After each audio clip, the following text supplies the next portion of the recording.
Ukraine's Turkish-made drones are blowing up Russian equipment in southern Ukraine, helping to clear a path for Ukrainian battalions as they fight their way toward Russian-occupied Kherson.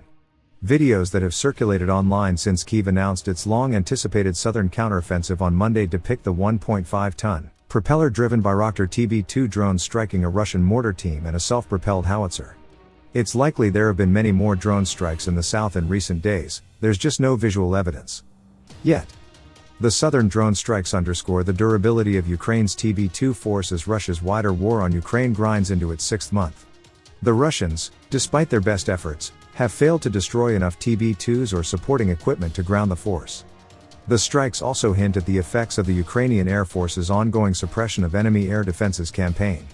The SEAD effort, combining Ukrainian MiGs with American-supplied anti-radar missiles, seems to have cleared the air for the slow, essentially defenseless TB2s.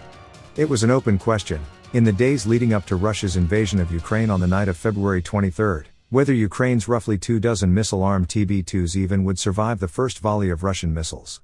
A month later, it was apparent the TB2s not only survived, they quickly flew into action.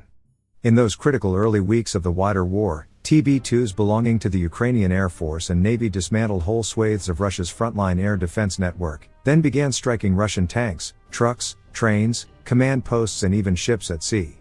Firing 14-pound, laser-guided smart micro-munition missiles, the TB2s so far have knocked out around 100 Russian vehicles, radars and command posts that outside analysts can confirm. The actual number of drone kills undoubtedly is much higher. TB2s played a central role in Ukraine's sea denial campaign in the western Black Sea starting in April. Drones reportedly distracted the crew of the Russian Navy cruiser Moskva so a ground-based Neptune missile crew could strike the vessel, ultimately sinking it. TB2s also blew up ships and helicopters resupplying the Russian garrison on Snake Island, starving the garrison and eventually forcing it to evacuate. It's not a totally one-sided fight. The Russians in 6 months have shot down 13 terabytes twos and destroyed at least one of the ground-based radio relays that, possibly along with Turksat satellites, allow crews to control the drones from hundreds of miles away. But Turkish drone maker Bayraktar has made good Ukraine's drone losses. It's possible the Ukrainian TB2 fleet actually is bigger now than it was before the war. Desperate and disappointed Russian forces back in April even tried to create the impression they'd shot down more TB2s than they actually had, by staging old drone wreckage in a sloppy mimicry of a more recent crash. Ukraine's SEAD campaign, MiGs firing high-speed anti-radiation missiles, is working in conjunction with the drone campaign. TB2s are vulnerable to air defenses. The Ukrainians have written off more TB2s than they have any other warplane type.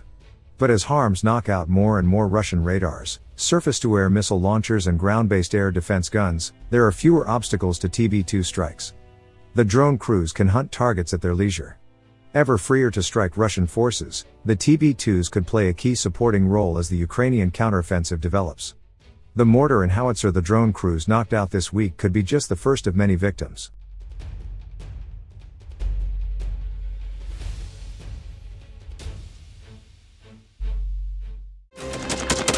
Thanks for watching, and don't forget to subscribe.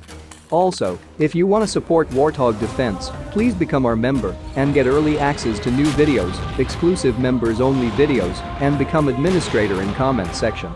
The membership link is in the description. Rescues every day. We had a guy last week, it's 6 rescues in 6 days. You know, he's doing the job every day.